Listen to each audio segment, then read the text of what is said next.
Hello, and welcome to my YouTube channel, Reading Little Blue Books, out loud.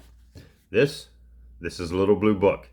It happens to be Little Blue Book number 392, and it is titled The Nurnberg Stove, written by Ouida. And this is part 4, so get that turned on, and here we go. Now, where did we leave off?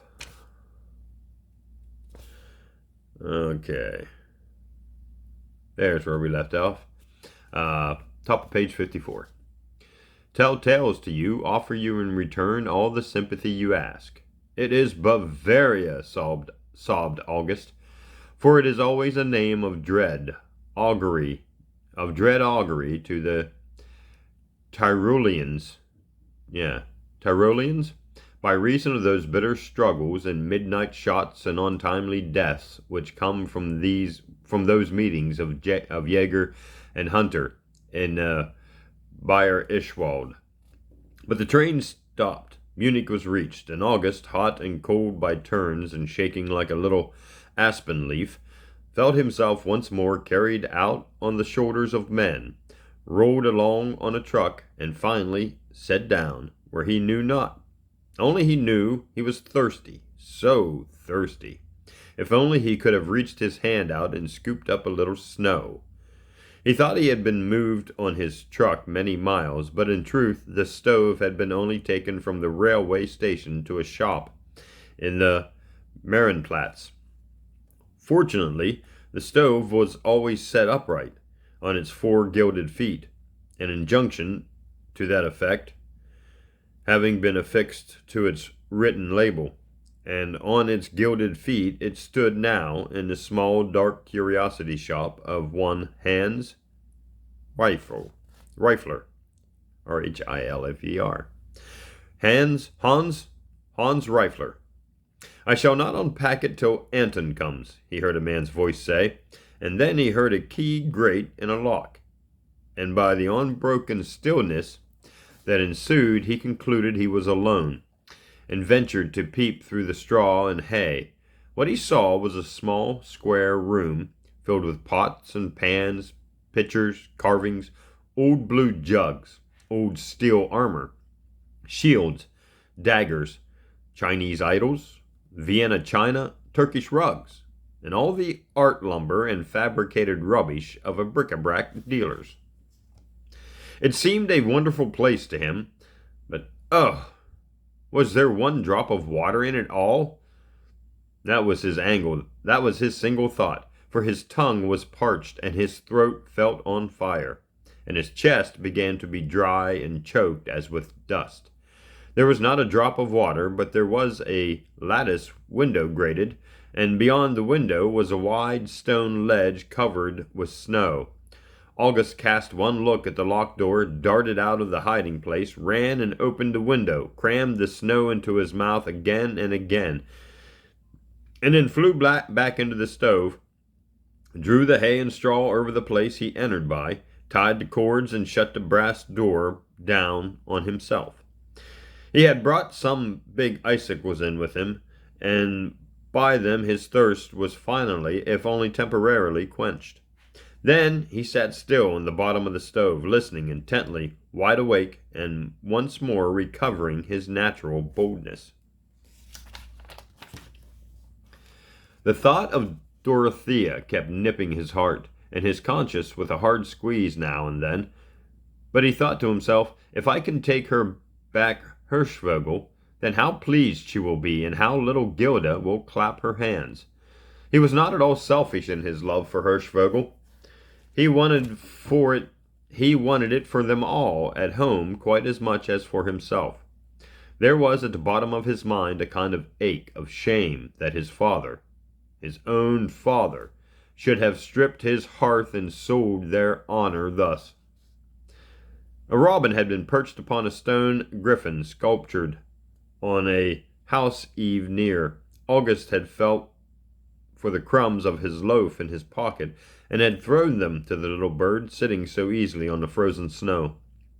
In the darkness, where he was, he now heard a little song, made faint by the stove wall and the window glass that was between him and it. but still distinct and exquisitely sweet. It was the robin, singing after feeding on the crumbs. August, as he heard, burst into tears. He thought of Dorothea, overly mourning.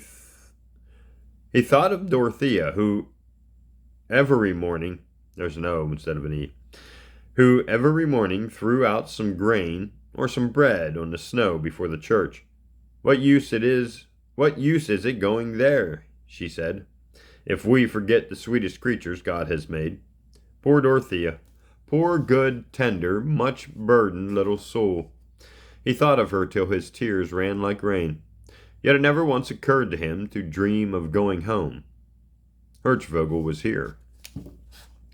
Presently the key turned in the lock of the door. He heard heavy footsteps and the voice of the man who had said to his father, "You have a little mad dog, muzzle him." The voice said, "Aye, aye, you have called me a fool many times. Now you shall see what I have gotten for 200 dirty florins. Fotzelsend, never did you do such a stroke of work." Then the other voice grumbled and swore, and the steps of the two men approached more closely, and the heart of the child went pit-a-pat, pit-a-pat, as a mouse's does when it's on top of a cheese and hears a housemaid's broom sweeping near. They began to strip the stove of its wrappings, that he could tell by the noise they made with the hay and straw. Soon they had stripped it wholly. That, too, he knew by the oaths and exclamations of wonder and surprise and rapture, which broke from the man who had not seen it before. A right royal thing, a wonderful and never to be rivaled thing, grander than the great stove of Hohensalzburg, sublime, magnificent, matchless. So the epithets ran on in thick guttural voices, diffusing a smell of lager beer so strong as they spoke that it reached August crouching in his stronghold. If they should open the door of the stove, that was his frantic fear. If they should open it, it would be all over with him. They would drag him out. Most likely they would kill him, he thought, as his mother's young brother had been killed in the Wald. The perspiration rolled off his forehead in his agony, but he had control enough over himself to keep quiet, and after standing by the Nurnberg master's work for nigh an hour, praising, marveling, expatiating in the lengthy German tongue, the men moved to a little distance and began talking of sums of money and divided profits, of which discourse he could make out no meaning. All he could make out was the name of the king. The king! The king came over very often in their arguments. He fancied at times they quarreled, for they swore lustily, and their voices rose hoarse and high. But after a while they seemed to pacify each other and agreed to something, and were in great glee. And so in these merry spirits came the slapping and luminous sides of stately Hirschvogel, and shouted to it, Old Mumchance, you have brought us rare good luck. To think you were smoking in a silly fool of a salt baker's kitchen all these years. Then, inside the stove, August jumped up with flaming cheeks and clenching hands, and was almost on the point of shouting out to them that they were thieves and should say no evil of his father, when he remembered, just in time, that to breathe a word or make a sound was to bring ruin on himself and sever him forever from Hirschvogel. So he kept quite still, and the men barred the shutters of the little lattice and went out by the door, double-locking it after them.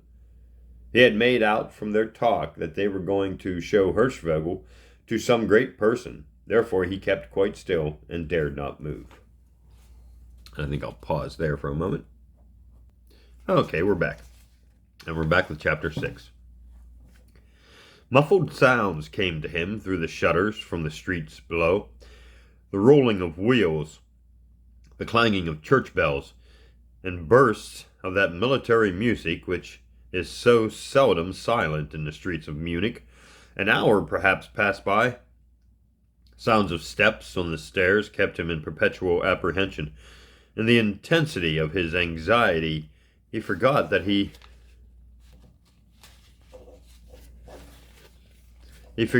was hungry, and many miles away from cheerful old-world little Hall, lying by the clear gray river water, with the ramparts of the mountains all around. Presently the door opened again sharply. He could hear the two dealers' voices murmuring uncourteous words in which honor, gratitude, and many fine long, noble titles played the chief parts. The voice of another person, more clear and refined than theirs, answered them curtly, and then, close by the Nurnberg stove in the boy's ear, ejaculated a single "Wunderschön." August almost lost his terror for himself in his thrill of pride at his beloved Hirschvogel being thus admired in the great city. He thought the master potter must be glad too. "Wunderschön!" ejaculated the stranger a second time, and then examined the stove in all its parts, read all its mottos, gazed long on all its devices. They use the word ejaculated. Yeah. "It must have been made for the Emperor Maximilian," he said at last, and the poor little boy meanwhile within was hugged up into nothing, as you children say, dreading that every moment he would open the stove. And open it truly he did, and examined the brasswork of the door, but inside it was so dark that crouching August passed unnoticed. Screwed up into a ball like a hedgehog as he was, the gentleman shut to the door at length, without having seen anything strange inside it, and then he talked long and low with the tradesman, and as his accent was different from that which August was used to, the child could distinguish little that he said, except the name of the king and the word Gilden. Gilden again and again. After a while he went away, one of the dealers accompanying him, one of them lingering behind to bar up the shutters. Then this one also withdrew again, double-locked the door. The poor little hedgehog uncurled itself and dared to breathe aloud. What time was it? Late in the day, he thought, for to accompany the stranger, they had lighted a lamp. He had heard the scratch of the match, and through the brass fretwork had seen the lines of light. He would have to pass the night here. He was certain. He and Hirschvogel were locked in, but at least they were together. If only he could have had something to eat. He thought with a pang of how at this hour at home they ate the sweet soup, sometimes with apples in it, from Aunt Melia's farm orchard, and sang together, and listened to Dorothea's reading of little tales, and basked in the glow and delight that had beamed on them from the great Nurnberg fire king. Oh, poor little Gilda. What is she doing without the dear Hirschvogel? He thought. Poor little Gilda. She had only now the black iron stove of the ugly little kitchen. Oh, how cruel a father. August could not bear to hear the dealers blame or laugh at his father, but he did feel that it had been so. So cruel to sell Hirschvogel. The mere memory of all those long winter evenings when they had all closed round it, and roasted chestnuts or crab apples in it, and listened to the howling of the wind and the deep sound of the church bells, and tried very much to make each other believe that the wolves still came down from the mountains into the streets of Hall, and were that very minute growling at the house door. All this memory came on him with the sound of the city bells, and the knowledge that night drew near upon him so completely, being added to his hunger and his fear, so overcame him that he burst out crying for the 50th time since he had been inside the stove, and felt that he would starve to death, and wondered dreamily if Hirschvogel would care. Yes, he was sure Hirschvogel would care. Had he not decked it all summer long with alpine roses and edelweiss and wreaths? and made it sweet with thyme and honeysuckle and great garden lilies? Had he ever forgotten when Santa Claus came to make it its crown of holly and ivory and wreathe it all around? "Oh, shelter me, save me, take care of me," he prayed to the old Fire King, and forgot, poor little man, that he had come on this wild goose chase northward to save and take care of Hirschvogel. After a time he dropped asleep, as children can do when they weep, and little robust hill-born boys most assuredly do. But they, where they may. Oh, let me reread that. Okay. After a time he dropped asleep, as children can do when they weep, and little robust hill-born boys most assuredly do, be they where they may. It was not very cold in this lumber room. It was tightly shut up and very full of things, and at the back of it were the hot pipes of an adjacent house, where a great deal of fuel was burnt. Moreover, August's clothes were warm ones, and his blood was young, so he was not cold, though Munich is terribly cold in the nights of December, and he slept on, which was a comfort to him, for he forgot his woes and his perils and his hunger for a time. Midnight was once more chiming from all the brazen tongues of the city when he awoke and, all being still around him, ventured to put his head out of the brass door of the stove. And I dropped the book. Oh, good thing I didn't lose the page. Okay, put his head out the brass door of the stove, to see why such a strange bright light was round him. It was a very strange and brilliant light indeed, and yet, what is perhaps still stranger, it did not frighten or amaze him, nor did what he saw alarm him either. And yet I think it would have done you or me, for what he saw was nothing less than all the bric-a-brac in motion. A big jug, an apostle krug, a crucian, was solemnly dancing a minuet with a plump Fraza jar. A tall Dutch clock was going through a gaviette with a spindle-legged ancient chair. A very droll porcelain figure of Littenhausen was bowing to a very stiff soldier in terracotta of Ulm. An old violin of Cremona was playing itself, and a queer little shrill, plaintive music that thought itself merry came from a painted spinet covered with faded roses. Some gilt Spanish leather had got up on the wall and laughed. A Dresden mirror was tripping about, crowned with flowers, and a Japanese bronze was riding along on a griffin. A slim Venetian rapier had come to blows with a stout Ferrara saber. Okay. All about a little placified chit of a damsel in white Nurnberg china, and a portly Franconian pitcher in gras gris was calling aloud, "Oh, these Italians, always at feud," but nobody listened to him at all. A great number of little Dresden cups and saucers were all skipping and waltzing. The teapots, with their broad round faces, were spinning their own lids like teeter-tums.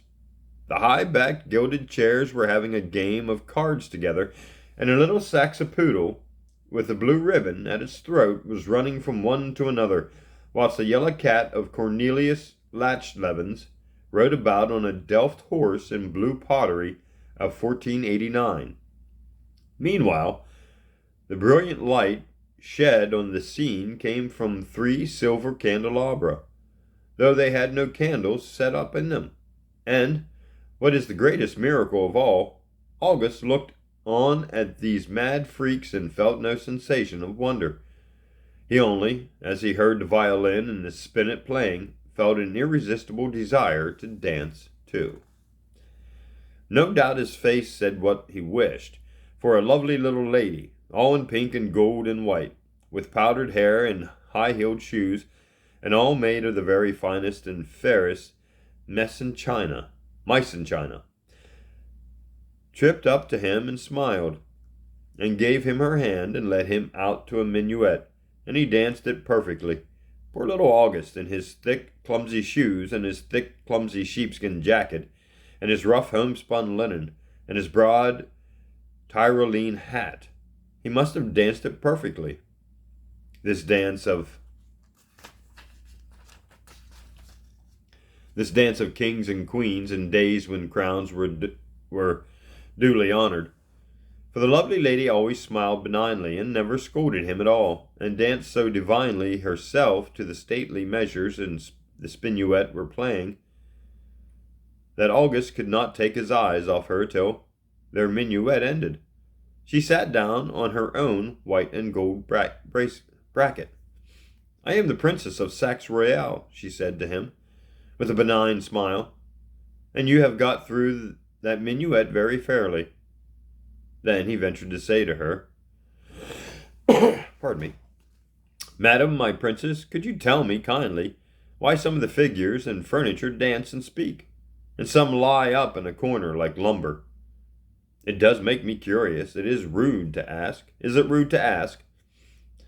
For it greatly puzzled him why, when some of the bric-a-brac was all full of life and motion, some was quite still and had not a single thrill in it.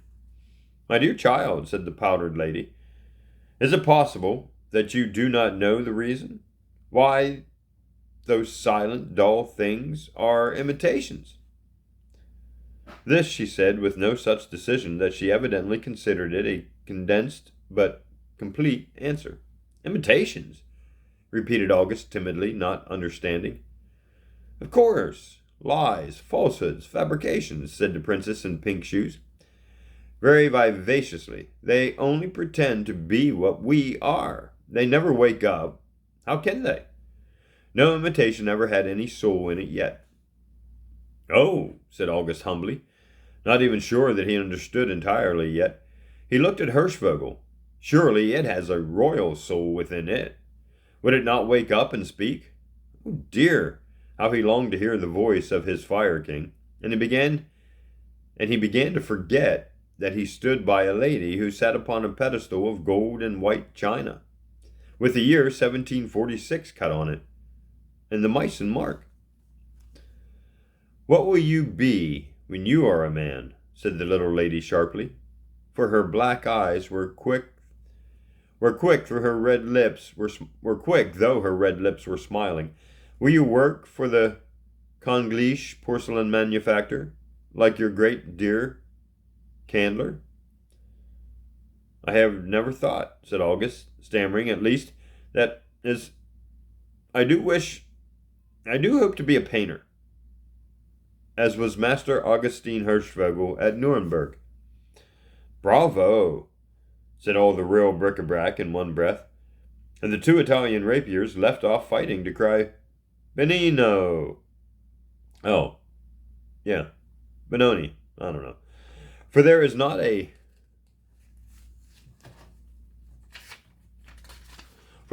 bit of true bric-a-brac in all Europe that does not know the names of the mighty masters. August felt quite pleased to have won so much applause, and grew as red as the lady's shoes with bashful contentment. "I knew all the Hirschvogels from the old Veit downwards," said a fat grey de Flandre beer jug. "I myself was made at Nurnberg," and he bowed to the great stove very politely, taking off his own silver hat, lid, with a courtly sweep that he could scarcely have learned from burgomasters. The stove, however, was silent, and a sickening suspicion, for what is such heartbreak as a suspicion of what we love, came through the mind of August. Was Hirschvogel only imitation? "No, no, no, no, no," he said to himself stoutly. Though Hirschvogel never stirred, never spoke, yet would he keep all faith in it? After all their happy years together, after all the nights of warmth and joy, he owed it. Should he doubt his own friend and hero, whose gilt lion's feet he had kissed in his boyhood? "No, no, no, no, no," he said again, with so much emphasis that the lady of Meissen looked sharply again at him. "No," she said, with pretty disdain. "No, believe me, they may pretend forever. They can never look like us. They imitate even our marks. but never can they look like the real thing, never can they chast the race. How should they? Said a bronze statuette of Viskers. They daub themselves green with verdigris, or sit out in the rain to get rusted. But green and rust are not patina. Only the ages can give that. And my imitations are all the primary colors, starting colors, hot as the colors of the Hosterlies signboard, said the Lady of Meissen with a shiver. Well, there is a Grace de Flandre over there who pretends to be a Hans Kraut, as I am, said the jug with the silver hat, pointing with his handle to a jug that lay prone on its side in a corner. He has copied me as exactly as it is given to moderns to copy us. Almost he might be mistaken for me, but yet what a difference there is. How crude are his blues, how evidently done over the glaze are his black letters. He has tried to give himself my very twist, but what a lamentable exaggeration of that playful deviation in my lines, which in his becomes actual deformity. And look at that, said the gilt cordovan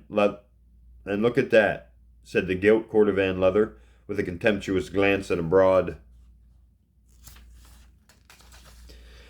piece of gilded leather spread out on the table. They will sell him cheek by jowl with me, and give him my name. But look, I am overlaid with pure gold, beaten thin as a film, and laid on me in absolute honesty by worthy Diego de los Gorgias, worker in leather of lovely Cordova in the blessed reign of Ferdinand the Most Christian. His gilding is 1 part gold to 11 other parts of brass and rubbish, and it has been laid on him with a brush. A brush! Pah! Of course he will be as black as the crook in a few years' time, whilst I am as bright as when I first was made, and unless I am burnt, as my Cordova burst its heretics, I shall shine on forever. They carve pear wood because it is so soft, and dye it brown and call it me, said an old oak cabinet with a chuckle. That is not so painful. It does not vulgarize you so much as the cups they paint today and christen another me, said a Carl Theodor cup subdued in hue, yet gorgeous as a jewel. Nothing can be so annoying as to see common gimcracks aping me, interposed the princess in the pink shoes. They even steal my motto, though it is scripture, said the Tower Krug of Regensburg in black and white. And my own dots they put on plain English china creatures, sighed the little white maid of Nymphenburg. And they sell hundreds and thousands of common china plates, calling them after me, and baking my saints and my legends in the muffle of today. It is blasphemy, said a stout plate of Gubbio, which in its year of birth had seen the face of Mysterio Giorgio.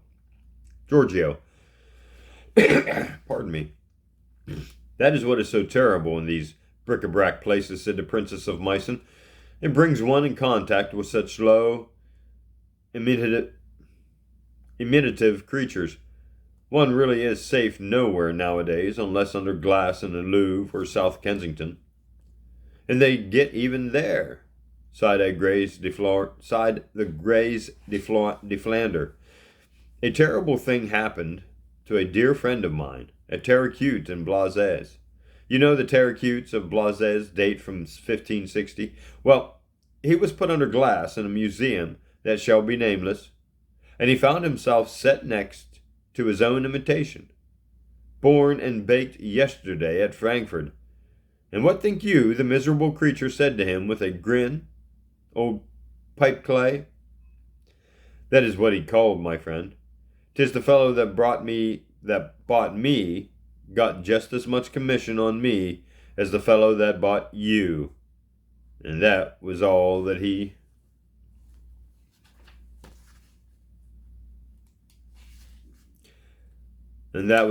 thought about. You know, it is only the public money that goes. And the horrid creature grinned again till he actually cracked himself. There is a providence above all things, even museums. Providence might have interfered before and saved the public money, said the little Meissen lady with the pink shoes. After all, does it matter? Said a Dutch jar of Haarlem. All the shaming in the world will not make them us. One does not like to be vulgarized, said the lady of Meissen angrily. The maker, the Krabbit G,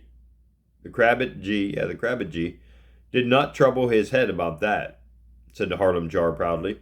The Krabbit made me for the kitchen, the bright, clean, snow-white Dutch kitchen. Well nigh 3 centuries ago, and now I am thought worthy the palace.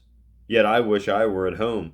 Yes, I wish I could see the good Dutch verhaal, and the shining canals, and the great green meadows dotted with the kine. If we could all go back to our makers, sighed the Gubbio plate, thinking of Giorgio Andreoli, and the glad and gracious days of the Renaissance, and somehow the words touched the frolicsome souls of the dancing jars, the spinning teapots, the chairs that were playing cards, and the violin stopped its merry music with a sob, and the spinet sighed, thinking of dead hands. Even the little Saxe poodle howled for a master forever lost, and only the swords went on quarreling, and made such a clattering noise that the Japanese bronze rode at them on his monster, and knocked them both right over, and they lay straight and still, looking foolish. And the little Nurnberg maid, though she was crying, smiled and almost laughed. Then, from where the great stove stood, there came a solemn voice. All eyes turned upon Hirschvogel, and the heart of its little human comrade gave a great jump of joy. My friends, said that clear voice from the turret of Nurnberg Fiance, I have listened to all you have said. There is too much talking among the mortalities, whom one of themselves has called the windbags. Let not us be like them. I hear among men so much vain speech, so much precious breath and precious time wasted in empty boasts, foolish anger, useless reiteration, blatant argument, ignoble mouthings, that I have learned to deem speech a curse, laid on man to weaken and envenom all his undertakings.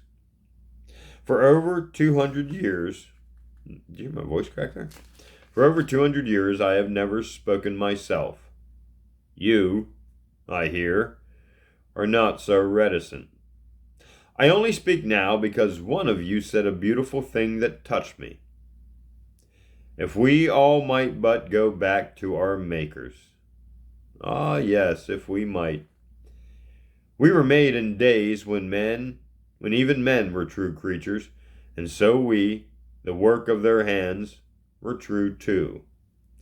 We, the begotten of ancient days, derive all the value in us from the fact that our makers wrought at us with zeal, with piety, with integrity, with faith, not to win fortunes or to glut a market, but to do nobly an honest thing and create for the honor of the arts and God.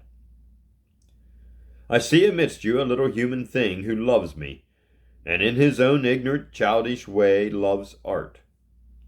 Now, I want him forever to remember this night and these words, to remember that we are what we are, the precious in the eyes of the world, because centuries ago those who were of single mind and of pure hand so created us, scorning shame and haste and counterfeit. Well do I recollect my master, Augustin Hirschvogel. He led a wise and blameless life, and wrought in loyalty and love, and made his time beautiful thereby, like one of his own rich, many-colored church casements that told holy tales as the sun streamed through them. Oh yes, my friends, to go back to our masters, but would be the best that could befall us. But they are gone, and even the perishable labors of their lives outlive them. For many, many years, I, once honored of emperors, dwelt in a humble house and warmed in successive winters 3 generations of little, cold, hungry children. When I warmed them, they forgot that they were hungry. They laughed and told tales, and slept at last about my feet. Then I knew that, humble as had become my lot, it was one that my master would have wished for me, and I was content. Sometimes a tired woman would creep up to me and smile because she was near me, and point out my golden crown or my ruby fruit to a baby in her arms. That was better than to stand in a great hall of a great city, cold and empty, even though wise men came to gaze and throngs of fools gaped, passing with flattering words. Where I go now, I know not, but since I go from that humble house where they loved me, I shall be sad and alone. They pass so soon, those fleeting mortal lives. Only we endure. We, the things that the human brain creates. We can but bless them a little as they glide by. If we have done that, we have done what our masters wished. So in us, our masters being dead, yet may speak and live.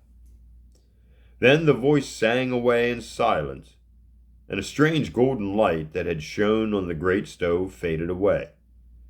So also the light died down in the silver candelabra.